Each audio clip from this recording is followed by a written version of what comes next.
Hey Jennifer, I'm trying to think of other names for Moms for Liberty. Which one do you think is funnier? Females for Fascism or Homemakers for Hitler? Ooh, those are both great, but have you heard of Twatsies? Oh no, that one takes the cake. That just made me think of another one. Bakers for Bigotry. Nice.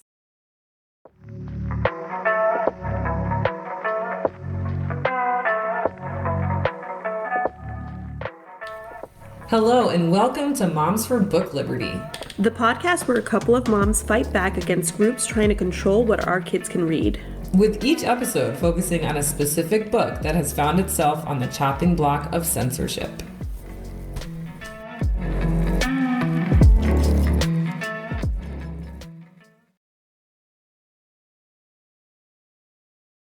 E and P cartoons on Twitter, editorial and political cartoons for making that meme based on Family Feud. Everyone knows what that is, right, Jennifer? Yes, everyone should. Yeah, I mean, Harvey? Yeah, that's a great, I mean, I love that show, but to see that, to open up Twitter and see.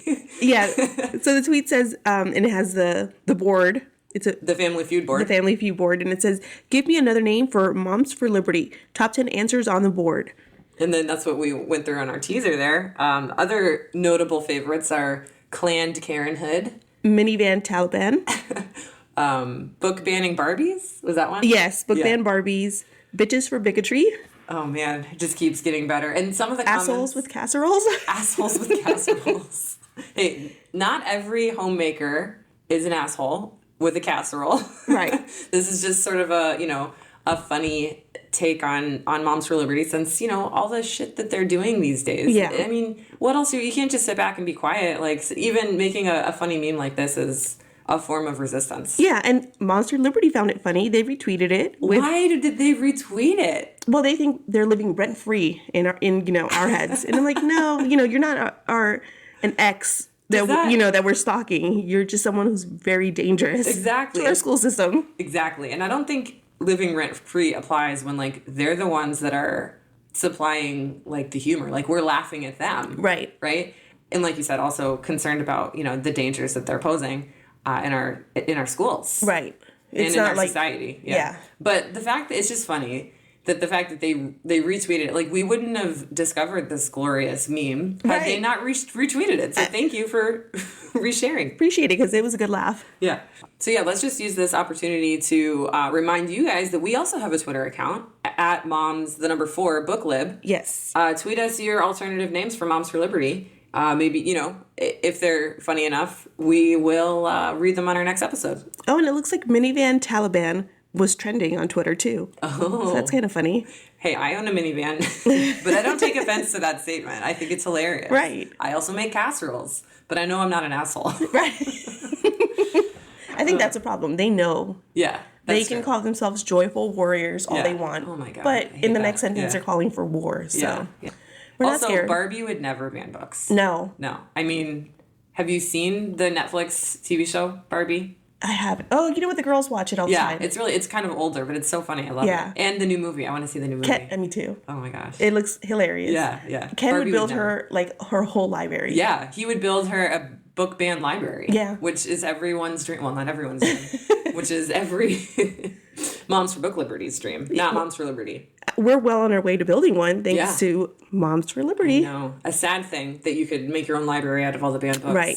Which, I think that I wouldn't be surprised if we not a bookstore pop up where it was we only sell books that have been banned or challenged because there's so many. They're starting to pop up. There's a free library in not Dairy Queen.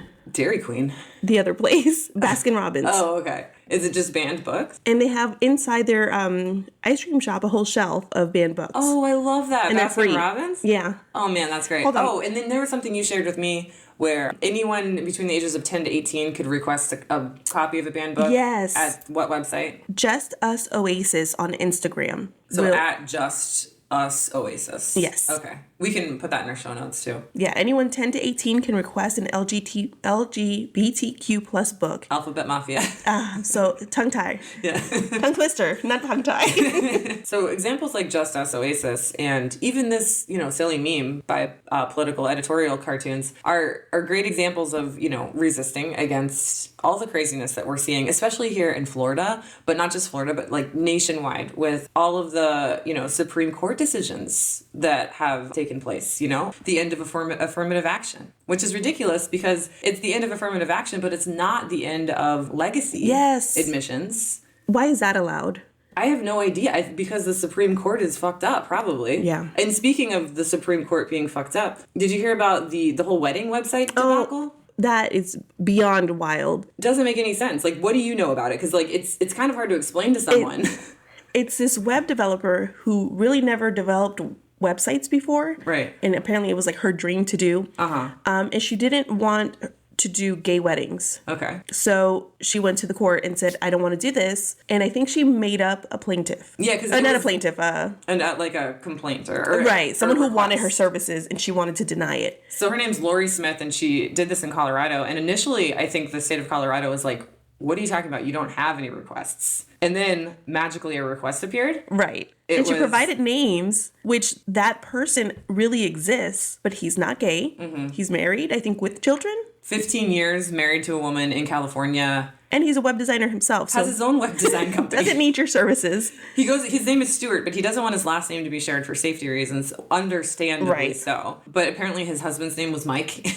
Stuart and Mike. Yeah. And he didn't know that he was on this lawsuit until like a year after it had been in the case, or in the courts. Which is crazy. So, I mean, it's just sort of an example of the ethical and legal flags that we're seeing in the Supreme Court. And no due diligence. Like, why didn't they speak to these complainants? Right. It's not that hard to, I mean, anyone can Google someone, you know, and find out that that Stuart and Mike aren't a real couple. Right. You know, or that they were made up. Like, I don't know. It seems like just such a weird case with not a lot of details. It's almost like someone was just trying to just kind of cover up these details. Understandably so, because it would make the Supreme Court look bad. Right. Which they're doing a great job of making themselves look bad already. With the end of loan forgiveness. Yeah. And the end of affirmative action. So speaking on affirmative action, you know, not for our listeners, because I'll assume that our listeners understand how devastating this is, but for our listeners who want to explain it to those family members or those friends who maybe don't understand and who are maybe sort of, you know, fighting with you about it. But basically, like, universities like Harvard, which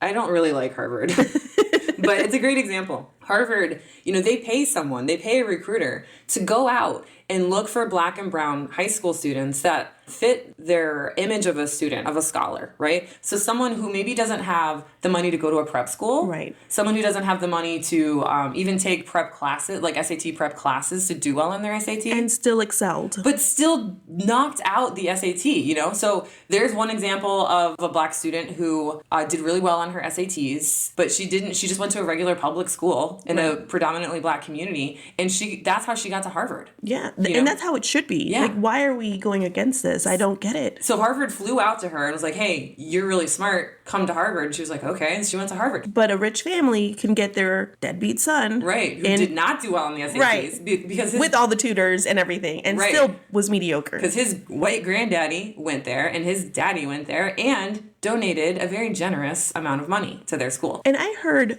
that they brought this up as the Asian community being the ones that wanted to get rid of this, but it's not. The person who brought it forward was not Asian. Oh, I didn't know. I don't know those details. That's interesting, though. So on top of, you know, the Supreme Court's decisions to end affirmative action and get rid of any loan forgiveness, Florida has some fun new bills that we briefly discussed in our last episode. But I just wanted to shed some light on House Bill 1069, because we didn't talk about this in our last episode. But there's just one sentence that just kind of sits with me the wrong way. Yes. So it says, teach abstinence from sexual activity outside of marriage as the expected standard for all school-age students. Now, while I'm not going to personally teach that to my kids because I'm not an idiot and I know that teenagers are going to explore, you know, things sexually, and I don't want them to get pregnant. Right. So I will have those discussions, and I will do everything I can to make sure that my kids don't end up in a situation where, you know, they have an unwanted pregnancy. And I don't think abstinence is the way to do that. And and the data supports me on that. Yes. Like, there's been lots of data that abstinence only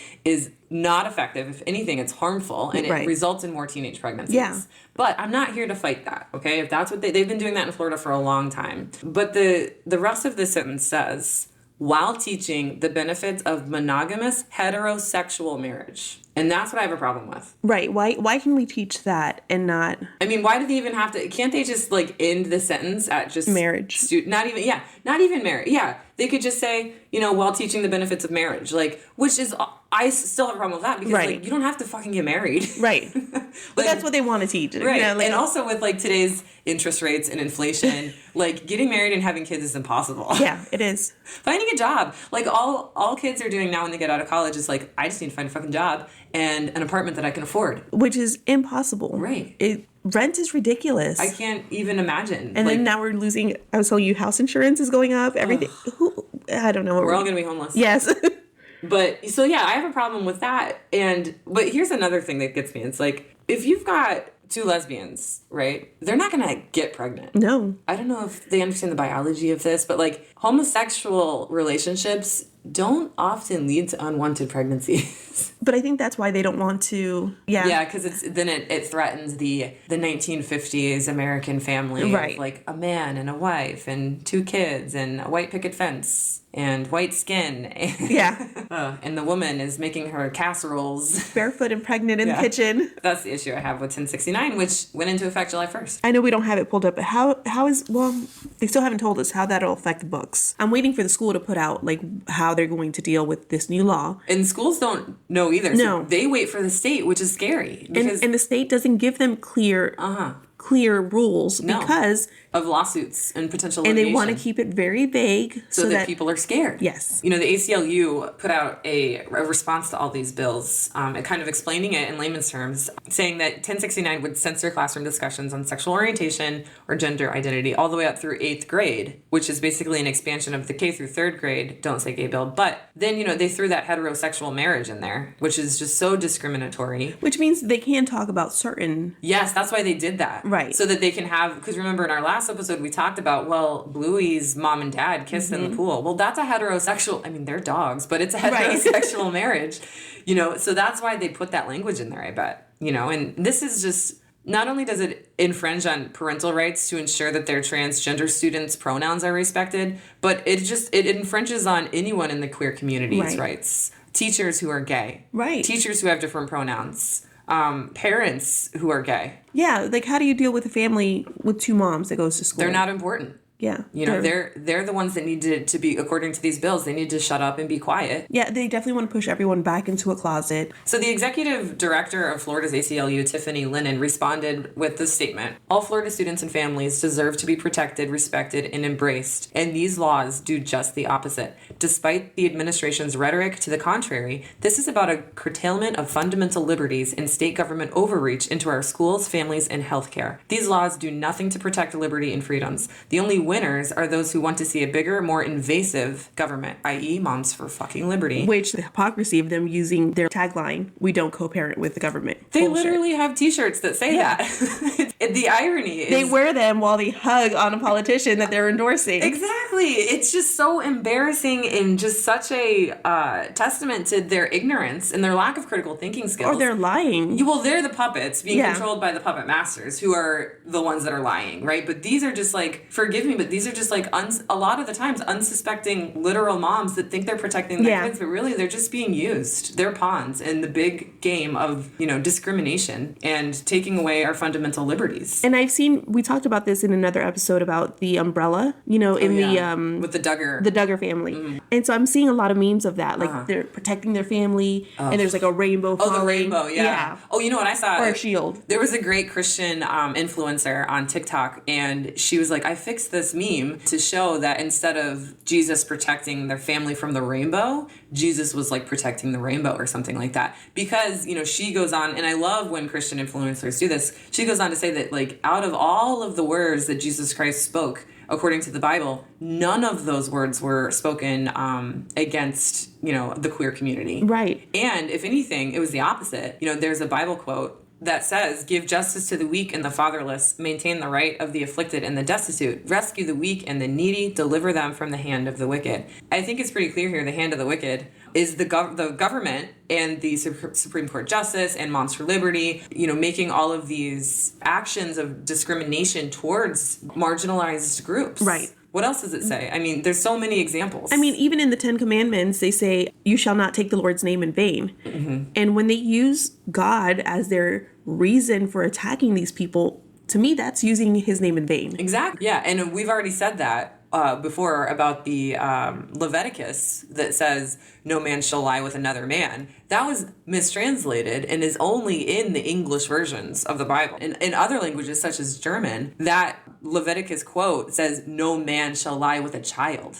Right. So it's talking about pedophilia. It's not talking about homosexuals. But to them, homosexuals are pedophiles. Somehow they've made that connection. Yeah. I think to justify their hatred. Another thing that really pisses me off about Moms for Liberty is, they're trying to, and I think you said this, Jennifer, you explained it to me. It's like they're creating this narrative about like mothers protecting their children. Yes. Like it's something about, don't get in a mom's way between her and her child or, like you'll feel the wrath. Something to that effect they tweeted or they said at their conference recently. I feel like they'd say that all the time. Yeah. They're constantly like, oh, we're mama bears protecting our kids. Their whole, stick is they're moms, and they're protecting their kids. And we are not moms, we're something else. We're groomers. What the fuck are we? And I'm like, no, we're also moms and we're fighting back now because we don't like what you're doing. Yeah. And we don't think that you have any right to say shit over our own kids. Exactly. Like, I don't care how you want to raise your kid. Right. Raise them into little bigots if you want. But don't try and raise ours into bigots. No. Ours are going to be accepting and loving kids that grow up to be accepting and loving adults that actually make positive changes for our society and that don't pass ridiculous bills that prevent parents from making medical decisions for their own kids. Like now we're talking about Senate Bill 254, which threatens the lives of trans children in Florida and criminalizes healthcare providers. And we're not talking about bottom surgery or top surgery. We're not talking about anything with a scalpel. Right. We're just talking about hormone blockers or even, medicine that makes their kids less depressed and prevents suicide. Like they're just trying to make their kids happy. And there are so many parents out there that want the best for their children that actually will accept them as trans people. But Senate Bill 254 is making that impossible. And it should be up to the parents. Like who's making parental rights and medical advice. They're not just going all willy-nilly. It's a doctor is saying this is okay. Yeah. But here comes another white man, governor or whatever. Any sort of politician. Coming in and saying, no, I know better than the women. I know better than the doctors. Listen to me. I know what I'm doing. Right. It's one thing when you take away a woman's right to reproductive freedom, but it's another thing when you're taking away parents' rights to keeping their kids safe and happy and preventing suicide. All of the medical freedoms that are being stripped in this country is just devastating. We're going to have to stop because this podcast is going to get too depressing if we keep talking about it. But yeah, I mean, that's why we're doing this podcast. Yeah. And we're encouraging you to get angry and to do something, to speak up and be that loud majority because we need it. Yeah. Nikki Haley said at the Moms for Liberty, she said, never stand in the way of moms on mission. And you know what? I agree. Yeah, don't get in our way. Yeah, because you know what my mission is to raise a child who's not a homophobic, ignorant, hateful person. You awful woman. How dare you? I know, right? Well, on that note, I think we should kind of switch gears here and talk about the book that we're covering today, which is called Melissa by Alex Gino. Did I say that name right? I believe so. Gino. And this book was initially called George. Yes. But the name was changed to as sort of like a sign of respect and solidarity in ending dead naming. Yes. Which is a thing that happens to trans people. Yeah, the book came out in 2015, and then it was changed in 2022. Okay. And it was for that reason. Okay. So yeah, I mean, that just goes to show, like, the advancements that we have made as a society. There are groups in our country, in our state, that are advancing and, being more inclusive of historically marginalized groups, such as trans groups. Yeah. But, we're still having to fight for those advancements. And I thought it was really interesting because initially the author wanted to call the book Girl George. Oh. In reference to Boy George. Yes. But the editor was like, no one's going to get that reference. I got it. Right.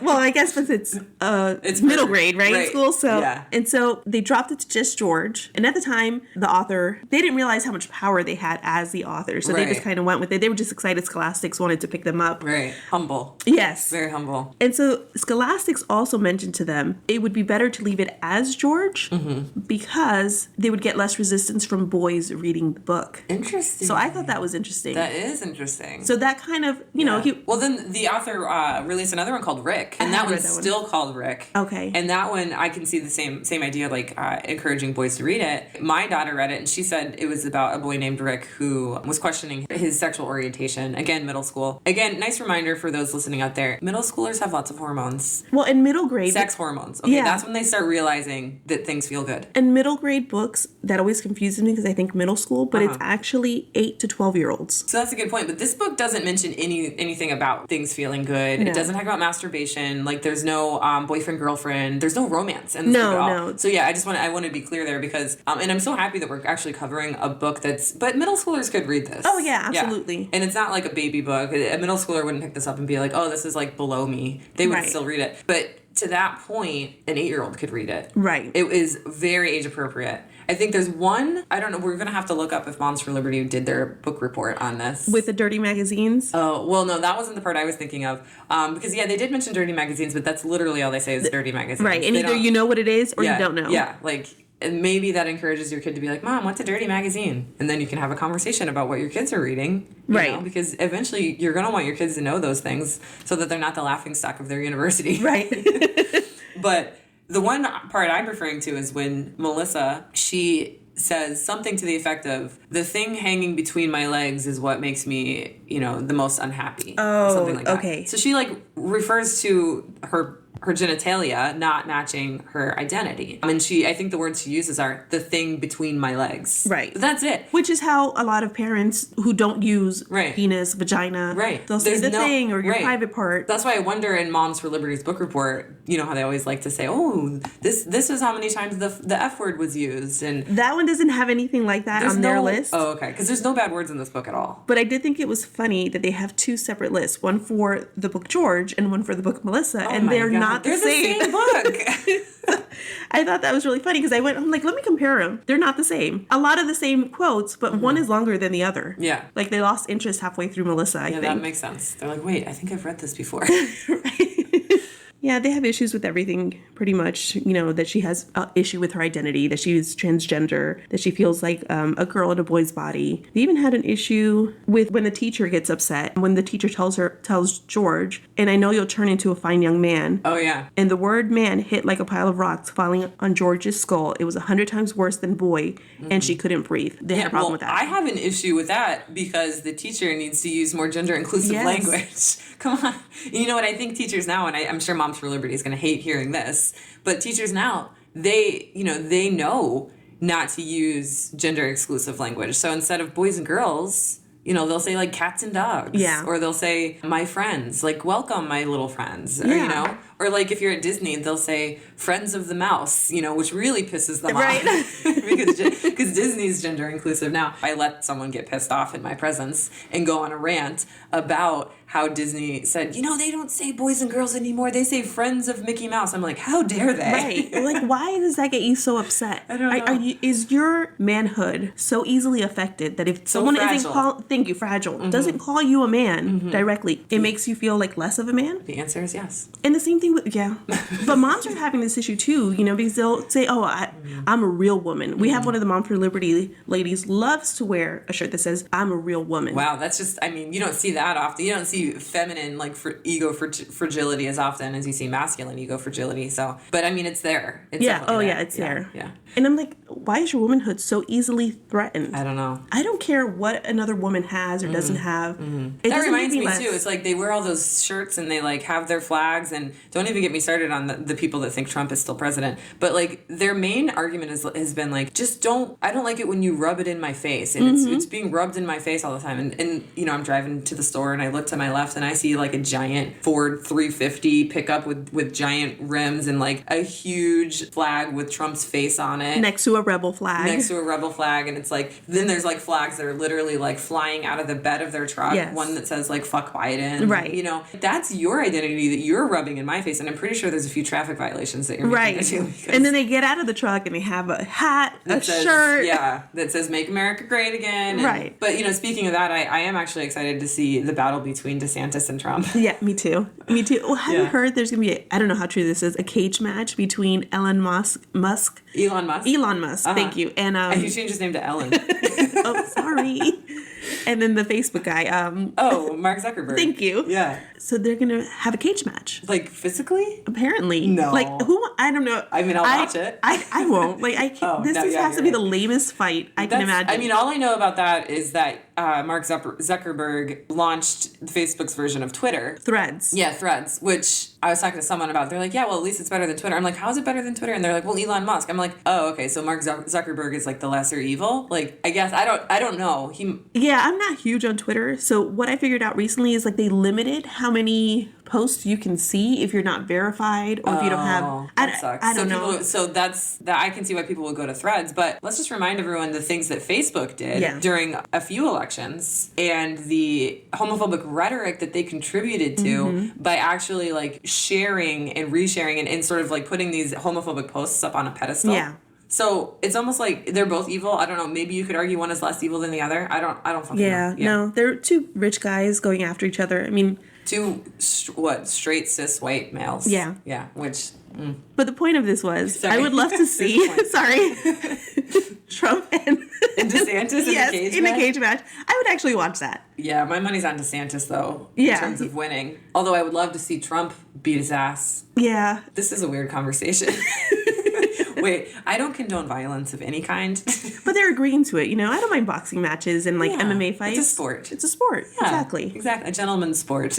And then we could throw in a real MMA fighter in there, a female one. Yeah. Heck yeah. And watch her kick their asses. Yeah. Yeah, I would pay for that. Okay, that's true. Yeah, let's get that ball rolling. Anyways. Back to the book. You may have learned by now that this is not one of our clean episodes. Yes. Although this could be argued that this book is a junior book. Like we said, the age is 8 and up. Yeah, the book is junior. The episode isn't because we've used them. It's hard for adult us language. To be junior. Yeah. But yeah, like I was saying, I love that there's a book that is age appropriate that does talk about, transphobia and the challenges that trans children are facing. This is a great book that sheds light on such an important topic. And I don't want to sound like a broken record, but we do understand the importance of age appropriateness. Right. And, there are certain books that 8-year-olds maybe aren't ready to read. Mm-hmm. Some might be, but, overall, most 8-year-olds probably aren't ready to read All Boys Aren't Blue, for example. Right. But they can read George. Exactly. Or Melissa. Melissa, yeah. Or both. No, they're the same book. Yeah, buy each one. Yeah, and actually there's a link in our show notes to where you can buy Melissa. And do you want to go into the awards? Oh, yes. It was the #1 book challenged in 2018, 2019, and 2020. Okay. And it made the top 10 list in 2017, 2016, and it landed on the top 100 most banned books of 2010 to 2019. So like that decade, it was number 5. Okay. So it's been banned quite a bit. Okay. And then it's won the Lambada Literary Award, the Stonewall Award, the Children's Choice Book Awards, Debut Author, and the Juvenile California Book Award. It received 4-starred reviews from Booklist, Kirkus, Publishers Weekly, and School Library Journal, and was nominated for the Goodreads Choice Award and the Dorothy Canfield Fisher Children's Book Award. Also honored with the E.B. White Read Aloud Award, and finalist for the Georgia Children's Book Award. So that's a lot of accolades. Yeah, I mean, that's like my favorite part of when we do these episodes. It's like, look at how many awards it's been given by children's organizations. Right.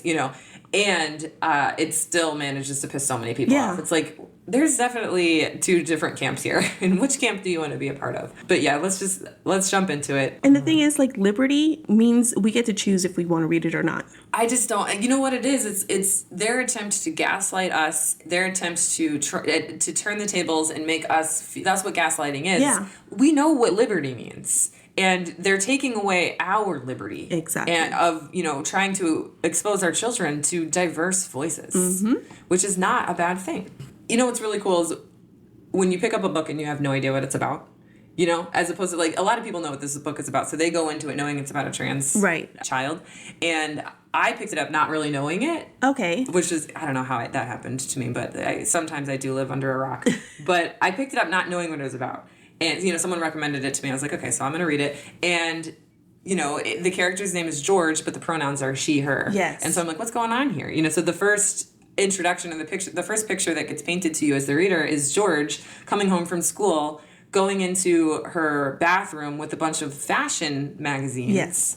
And hiding in her bathroom as she, indulges in this like guilty pleasure of hers, but her name is George. So then you start to put the pieces together, especially when you get to this line on page 3. George picked up an issue from last April that she had looked through countless times before. She browsed the busy pages with a crisp flip, flip, flip that stirred up the faint smell of paper. 2 girls sat laughing on a blanket, their arms around each other's shoulders. One wore a striped bikini. The other wore a polka dot one piece with cutouts at the hips. If George were there, she would fit right in, giggling and linking her arms in theirs. She would wear a bright pink bikini, and she would have long hair that her new friend would love to braid. They would ask her name, and she would tell them, "My name is Melissa," which just gives me the goosebumps reading. It's just so sweet, and it's so wholesome. It's so innocent, this is not going to make your child trans. No, it's not going to make your son want a pink polka dot bikini with cutouts at the waist. Although I want one, unless they already wanted it. Bikini, exactly. Right. Which he might be reading it, they might be reading it because they already have those feelings. Right. It's not going to create those feelings. Mm-hmm. It will just validate. Them. Thank you. Exactly. So she's in 4th grade, and her class is reading Charlotte's Web, which was Charlotte's Web written by E.B. White. I've never read Charlotte's Web. Oh my gosh, it's pretty good. My daughter loved it. It's sad. I've heard it's sad. Yeah, the spider dies. Charlotte. Right. Yeah, and that's what they open up. Which I learned this in this book because spoiler alert. Yeah. So Melissa's really sad, and she cries in class, and then she gets bullied by Rick about crying. Oh, is that why the second book is... Oh my God, I'm so dumb sometimes. No, it's okay. I mean, you're not dumb. But I didn't know that either until my friend told me. But Rick is a book based on a character that debuts in Melissa. And so Rick is like Melissa's bully, which is interesting because Rick is bullying people that are different, even though Rick inside feels different. Which happens a lot. Right. So which really makes me want to read Rick. Yeah. Yeah. Definitely now Yeah. Can I say definitely again? Sure, definitely. Definitely. Because... But so Melissa cries at the thought of Charlotte dying, and that's when her teacher's like, "You're going to grow up to be a wonderful man one day," which we've already covered. Like, come on, let's use inclusive language, like people or human or individual. Right. There's so many alternatives. But, it is a good example of how times have changed. Yeah. And how we can do better as individuals. And I'll admit that's something I would probably still say. Mm-hmm. And I have to work on it. Like it's a reminder that you have to be more inclusive with your language. Exactly. Yeah. And I mean, it's not hard, or it's not easy, but it's also not impossible. Right. So then, the teacher tells them that they're going to do a play on Charlotte's Web, and everyone gets to try out or audition for a part, and immediately Melissa wants to be Charlotte. Yes. And so she's super self-conscious about this. And how does the exchange go with Kelly? George reluctantly tells her best friend Kelly, who is so freaking awesome, that she wants to be Charlotte. And of course, Kelly is supportive and encourages it. George goes to try out for Charlotte, but she says, "Who cares if you aren't really a girl?" Oh, and this really hurts Melissa. Yeah. Yeah. Because nobody knows that she's... Yeah, no one knows. Right. And one of my favorite parts is when Kelly's like, "Who cares if you want to be Charlotte? You're not actually a girl, right?" Right. And then George or Melissa doesn't say anything. But that's like the first clue that Kelly gets that Melissa is trans. Right. But they're 4th graders, so she doesn't really connect the dots. No. Yeah, I love that about this book. The author does such a great job of like writing them as true 4th graders. Right. Like the wholesomeness, the innocence. Yes. They do a really good job at channeling like what 4th grade, and I know what 4th graders are like. Right. And this paints a really accurate picture of Kelly not really understanding and George not really understanding how to express herself to Kelly. Yeah. It is very much, if you read it, very 4th grade. Mm-hmm. So they start practicing. And Kelly's the sweetest girl, right? She's enthusiastic. She encourages George at this point to just follow her dreams, Mm-hmm. Like, you can do it. You can be Charlotte. You'll be awesome. She even says, like, you make a better Charlotte than me. And George, does a really good job auditioning. Yes. But it doesn't matter because George is... Right, because George was supposed to audition for the boy part, which was... Wilbur. Which is the pig. Okay. But you don't know that. I don't know that. That's okay. Wilbur's a pig. And so when she goes to audition, even though she's supposed to do the boy part, mm-hmm. she goes in and does Charlotte. Mm-hmm. And Miss Udall does not like that. You're right. Miss Udall does not like that. So after George knocks it out of the park with her Charlotte audition, Miss Udall says, "George, what was that?" "I," started George, but there were no words to finish the sentence. Was that supposed to be some kind of joke? Because it wasn't very funny. "It wasn't a joke. I want to be Charlotte." George's voice sounded much smaller now that she was speaking her own words. "You know I can't very well cast you as Charlotte. I have too many girls who want the part. Besides, imagine how confused people would be. Now, if you're interested in being Wilbur, that's a possibility. Or maybe Templeton. He's a funny guy." No, thanks.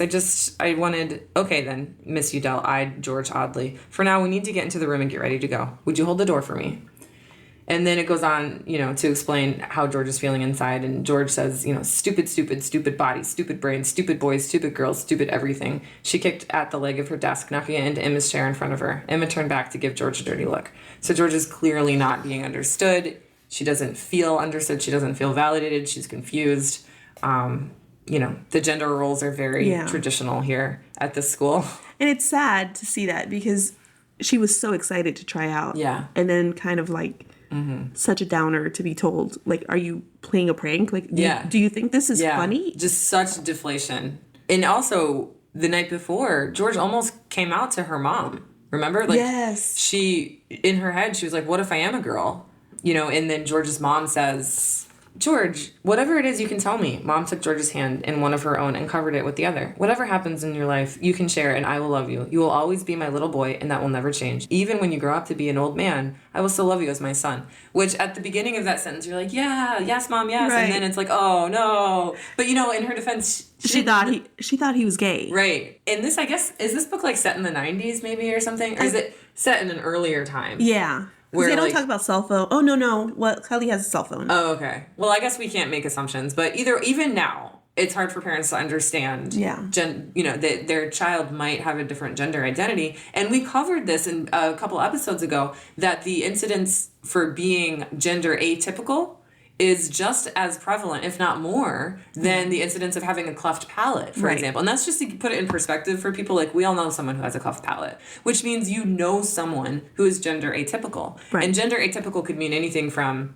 maybe having feminine tendencies as a homosexual man, or from, being a trans woman. Or non-binary. Or non-binary, or asexual, or maybe a little bit of both. Like, right. It's not very well understood, but it's starting to become a little bit more understood. Yeah. So I think that was the issue there. The mom thought he was going to come out as gay, not as trans. So, yeah. So, long story short, George doesn't get the part. Kelly gets the part. Yes. And it sort of kind of rubbed him the wrong way because she's so excited because she doesn't totally understand, like, the importance. Which, I mean, how could she? So actually, he ends up choosing to be the stagehand because it helps Charlotte, and that sort of gives him, like, a measure of peace because he's like, oh, well, if I can't be Charlotte, at least I can play a role in, like, helping Charlotte. Okay. Which I thought was interesting. Yeah. Yeah. Which was nice because he could have just not shown up at all. Mm-hmm. She could have not shown up at all. Right. She could have just, like, been super mopey about it.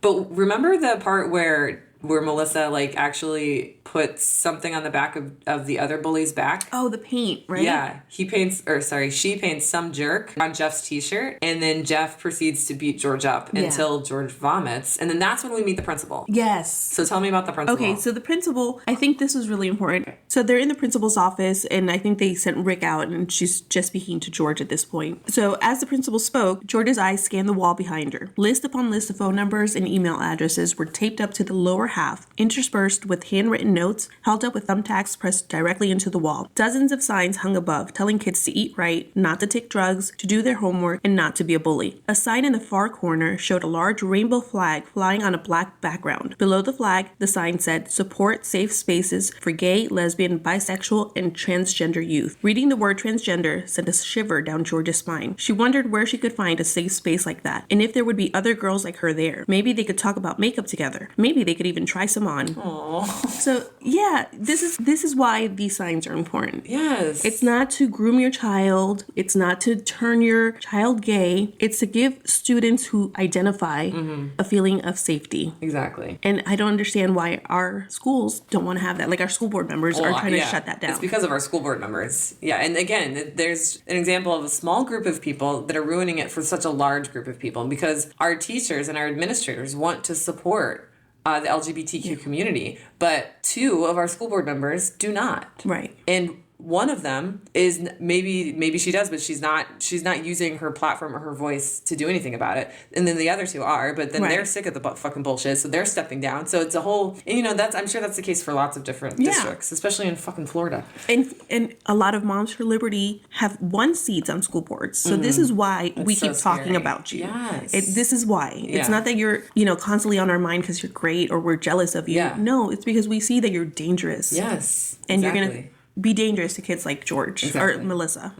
But then the principal plays a larger role later on in the book, too, during the play. Melissa comes out to Kelly and confides in Kelly that, she's a girl. And the way this happens is, they're at school and Rick and Jeff say, he's such a freaking girl anyway. And then Kelly, tries to stick up for him and says, don't listen to them. They're jerks, said Kelly. You're not a girl. What if I am? George was startled by her own words. Kelly drew back in surprise. What? That's ridiculous. You're a boy. I mean, she pointed vaguely downward at George. You have a you-know-what, right? Yeah, but George trailed off and looked at the ground. She kicked a small rock that skipped into a tuft of grass. She didn't feel like a boy. They stood together in a heavy silence. Kelly's brow furrowed in thought. After a few minutes, she spoke. I thought about whether I was a boy once, back when I wanted to be a firefighter, and I thought all firefighters were boys. Is it like that? I don't think so, Kelly. George grabs Kelly's arm just above the elbow. Don't tell anyone. I won't. George's grip on Kelly's arm grew uncomfortable. Not even your dad. Not even my dad. So there you have it. She finally comes out to Kelly, and at home, they find the girly magazines. Yes. The mom's really upset about it, right?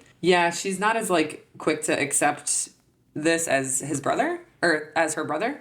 So George's brother, whatever, Mom, he's gay. And then that's what they conclude, that she's gay instead of transgender. That just doesn't even, that doesn't even occur to them. Yeah, it's not even a thought. And I think there was a time when George, when she was younger, would cross-dress and wear the mom's dresses. Right. And they just thought it was a phase. Yeah, because the mom says, oh, you grew out of that. Yeah. So I think it's always been on the back of their minds that she might be gay. Right. Or he might be gay, according to them. That's why I was trying to figure out, what year this was. Because there was a time where, a lot of people didn't know what transgender was.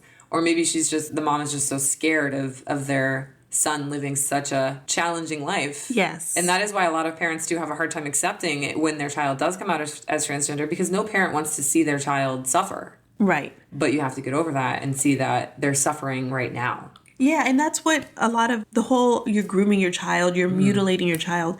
No one is out here trying to make their child trans. Exactly. Because it's not an easy life for your child. Who wants to do that for their child? And when you say mutilating too, no, bottom and top surgeries aren't a thing until after you're 18. That's a decision you make as an adult. Right. It's not even happening, but of course this is the narrative that they're pushing. It's the false narrative that they're pushing. Just like the litter boxes in the schools. Right. Which I had a conversation with a friend recently, and she was like, but didn't they put litter boxes in schools, and don't they allow students to identify as cats? I was like, no, that's the false narrative that the extreme right, such as Moms for Liberty and other extreme groups like the Proud Boys and the Three Percenters, are trying to make you think that schools are encouraging kids to identify as cats. And you know what? Kitten ears are very popular with that doesn't mean you think you're a fucking cat. Yeah. Girls love it, and now they're banning it in schools. Right. And the argument is, well, if I can't wear a hat, you can't wear cat ears. It's well, the cat ears are more of a headband. Right. And I don't think we should ban hats either, but you do have to draw a line somewhere. Right. And cat ears are a fucking headband. It doesn't mean that you need a litter box in your bathroom. Dumbasses. Yeah, I mean, that's the thing. It's I'll admit, I'm someone who has been duped and believed a rumor, but, once I was presented with more information, I changed my mind. Right. And still, they'll still say the whole litter box thing. And I'm like, where are the pictures of this litter box? Yeah, just because someone wrote it in a fucking tweet doesn't mean it's true. And you guys say, do your own research. Find me the picture. You do the research if you're going to make such an outlandish claim. Right. So back to the book. George is miserable because she thinks that Kelly's not her friend anymore. And she stops talking to her for a little bit. I think this is the time where Kelly's sort of figuring it all out. Right. But eventually, fast forward, Kelly's I have a great idea. And Kelly hashes this plan that they split the role of Charlotte. Yes. Because there's two performances. There's the matinee, and then there's the opening night. I don't know. There's two performances. Kelly says she'll do the first one. Then she'll mysteriously get sick. Or no. No. She's going to pretend to go up on stage, and they're going to do a costume change. Because Melissa is the stagehand. So all she has to do is when Kelly climbs down from her web, put on the costume, because the stagehands wear black anyway, and the costume is black, but with the spider legs and stuff. And so that's what they do. Yes. Right? So Kelly's dad is going to be at the one show. Mm-hmm. And so the idea is George or Melissa is going to invite her mom to the show she's going to be in. That's right. Yeah. And so it's a secret. Nobody knows until the curtain pulls back and there's Melissa as Charlotte. Mm-hmm. So what happens, their plan works. The whole time you're reading the book, you're oh my gosh, is this actually going to work? And it works. Kelly gives an amazing performance that her dad gets to see. And then George gives an amazing performance that her mom gets to see. But then her mom is kind of blindsided. Yes. But then the principal is there, and the principal... Oh, and not only that, Miss Udell was pissed, too. Oh, she was pissed. She was coming for her. But that's when the principal stops her. So the side curtain moved, and Miss Udell stepped backstage, her face in a scowl. She headed towards George, but Principal Maldonado appeared directly behind her and put her hand on Miss Udell's shoulder. Then she whispered something into Miss Udell's ear. Miss Udell looked at George, Kelly, and finally Principal Maldonado. She raised a finger and opened her mouth, but then stopped. She looked over at the play, still in progress, and the audience beyond. She gave a weak smile to Kelly, and an even weaker smile to George, then stepped off stage. Principal Maldonado gave George a subtle nod, more with her eyelids than her chin. Then she stepped off stage as well. So she kind of intervened because she saw that Miss Udell was not happy about it. That's right. Which every school needs a principal like this. Yes. And the laws in Florida are making it difficult for principals to be that safe place for diverse students. And giving teachers like Miss Udell the authority to go in and chastise a child for being who they are. Exactly, yeah. So it's a very important message. But then what happened? What does the principal say to George's mom after the show? Melissa is with her mom, and she's not happy. She just said, well, that was unexpected. I didn't even know it was you at first. I thought it was supposed to be Kelly, but then I realized I was seeing my son on stage, and nearly everyone in the audience thought he was a girl. George's lips quivered, but her voice was clear. I did too. Did what? A bit of Charlotte's confidence still coursed through her. I already told you, I'm a girl. Mom's face turned to stone, and her mouth grew small. Let's not talk about this right now. George noticed Principal Maldonado heading toward them, a soft smile on her face. Congratulations, you were wonderful, she said to George, then turned to Mom.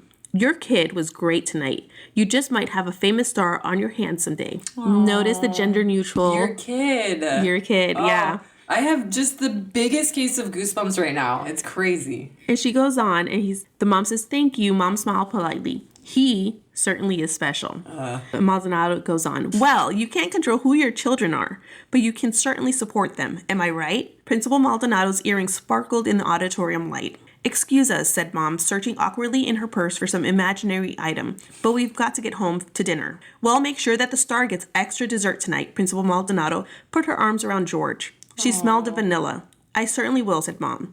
That was beautiful, George. Really beautiful. Miss Maldonado put her lips close to George's ear and whispered, my door is always open, before she slipped away. I'm gonna cry. Like, I loved her. Like, most valuable player in this book goes to Principal Maldonado. And those were, I think, like the only two times that we see Maldonado in the book, right? During the fight, and then this time. Yeah. And I think maybe at the end too. Right. But the importance is so strong. The significance is so big. Yeah. So the next day, George gets home and her mom is waiting for her. And she says, come over here, G, come have a seat. And she tells her, you were great in the play yesterday. I know I acted surprised at first, but I'm really proud of you for being yourself. What did the kids at school say? George shrugged. Not much. Jeff was a jerk. What's new? You're one tough cookie. But the world isn't always good to people who are different.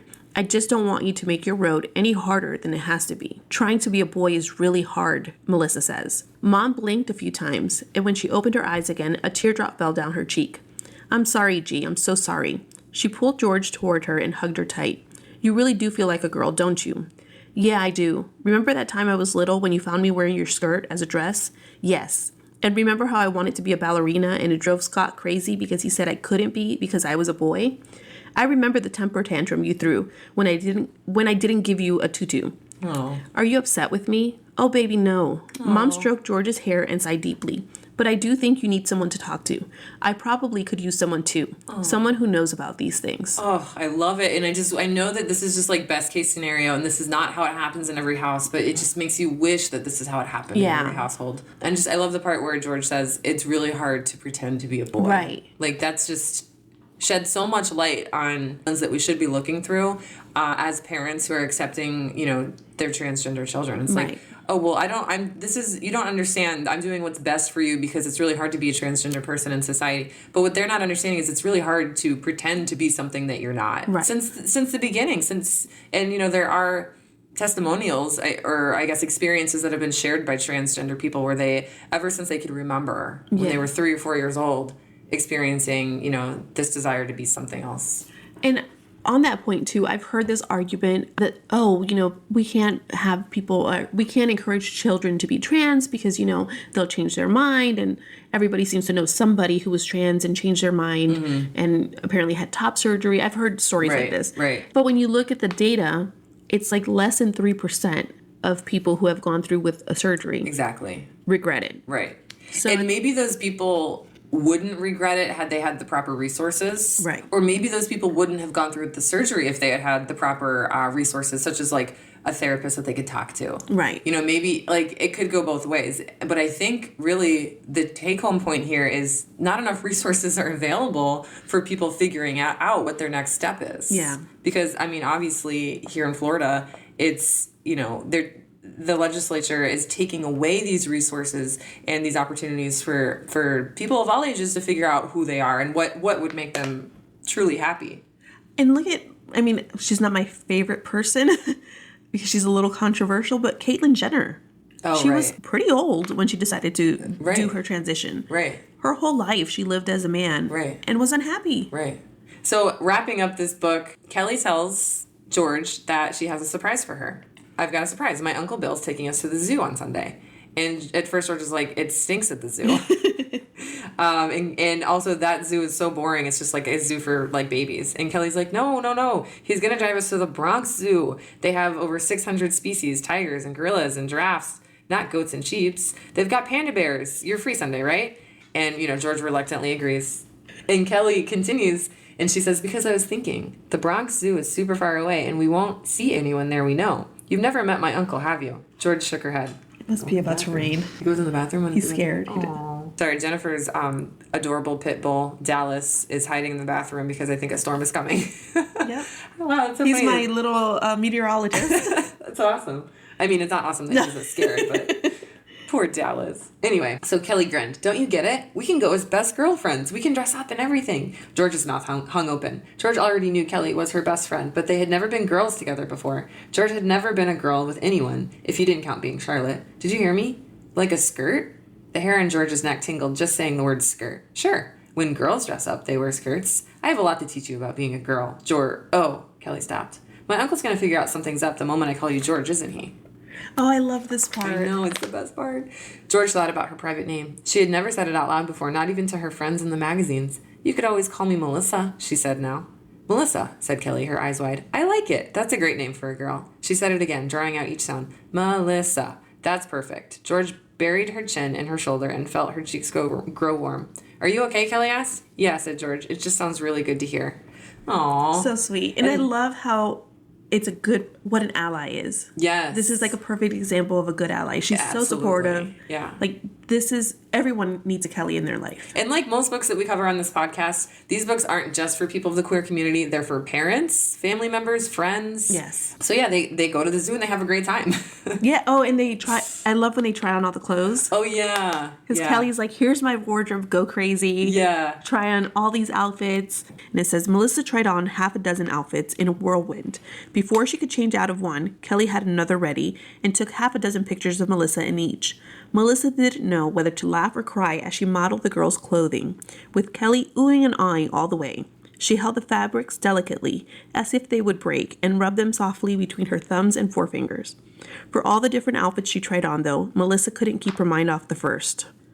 So she loved the first outfit she tried on, and that's what she ends up wearing to the zoo. Yeah, that's so cute. That's such a cute picture that is painted of them just trying on different outfits. Yeah. And so then when the uncle shows up, Kelly introduces her as Melissa, and the uncle has no idea. No idea. Yeah. Yeah. So they get to go to the zoo and have their first experience out as a full girl. Mm-hmm. And then one more thing about this whole scene that I really feel like we should cover. So one more line I want to read from this scene is right at the end after they think they're ready to go, right? Melissa has something on her mind. So she stops and she says, Kelly? Melissa stopped her friend while she was upright. There's just one more thing. Melissa, stop worrying. You look perfect. It's just, I'm wearing boys' underpants. Melissa felt the wide band of elastic around her waist that held up her white boys' briefs. No one would be able to see them, but she would know all day that they were there. Ew, yuck, pull them off. Kelly was already at her dresser drawer. She handed Melissa a pair of light pink underwear covered in tiny red hearts. They were small and light. You can have them. Don't worry, they're clean. Are you sure? Melissa asked. Of course, I have too many pairs anyway. Melissa turned around and began to take off the purple skirt. You don't have to take it off. You can change under it. Skirts are awesome like that. Oh, right. Which is so true. I know. Melissa took off her own underwear, stepped into Kelly's, and pulled it up under her skirt. Other than the coolness of the fabric on her skin, she could barely tell she was wearing anything at all, which is just so great about women's underpants. Kelly jumped up when she heard a knock at the door. Okay, and that's when her uncle comes. I just couldn't let this episode end without reading that part. Yeah, I love that part. And I'm sure Mom's really hates that part. Oh, of course. Like... Well, I'm sure they hate this book cover to cover, exactly. Just for everything it stands for. Mm-hmm. I really like the part where when they're at the zoo and Kelly needs to use the bathroom. Oh, right. So this is the first time she goes to a girl bathroom, or the girls' restroom. Kelly said she needed to use the bathroom. Melissa tensed. There was no way she could make it back home without going as well. Oh, no. She looked down at her skirt. She couldn't go into the boys' bathroom looking like this. Mm-mm. Melissa and I will be right back, Kelly announced, grabbing her best friend by the hand before she could protest, dragging her right to the door with a sign with the word ladies and a stick figure wearing a triangle skirt. Kelly pushed open the heavy metal bathroom door as if it were nothing and pulled Melissa in. The air was cool, wet, and smelled of musk.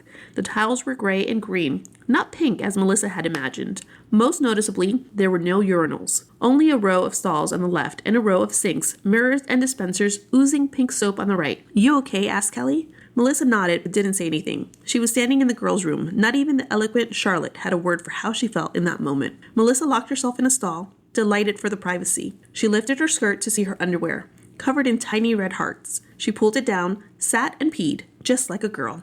She didn't even tell Kelly afterward. That part of this magnificent day was her personal secret. Oh. And I thought that was, yeah. And especially with all the issues with bathrooms. Yeah. Like, that's all.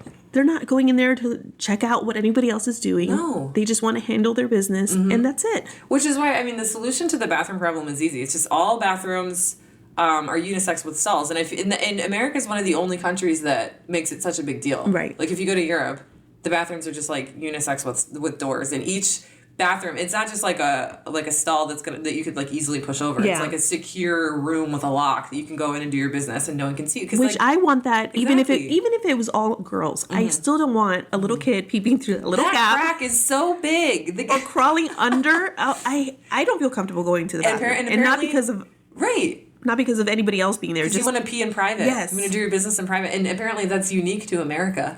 Is that giant gap between the door. Right. They can't figure out a solution for that. Oh, man. Engineers, I don't know. And can we have the wall go all the way up? Right. And all the way down? It's not hard. I think it's just money. Because, like, the nicer, establishment you are in, the more private the bathrooms become. But it just sucks. Like, now privacy is a rich people pleasure. Yeah. So it's the same with, like, dental care and health care. No privacy. You can only pee in private if you're super rich, Jennifer. Right. Okay. America. So anyway. This book is great. Yeah, that's the end of our episode on Melissa by Alex Gino. Check our podcast notes for resources on what we talked about and a place where you can buy the book. Thanks for listening. And, it's funny, we've been going back and forth between what our catchy slogan at the end of our episode was going to be. And for the first few episodes, it was... If you can't ban books. If you've already read them? Yes. Which we like, but we kind of came up with a new one. Don't ban books. Ban bigots. And that's it. Yes.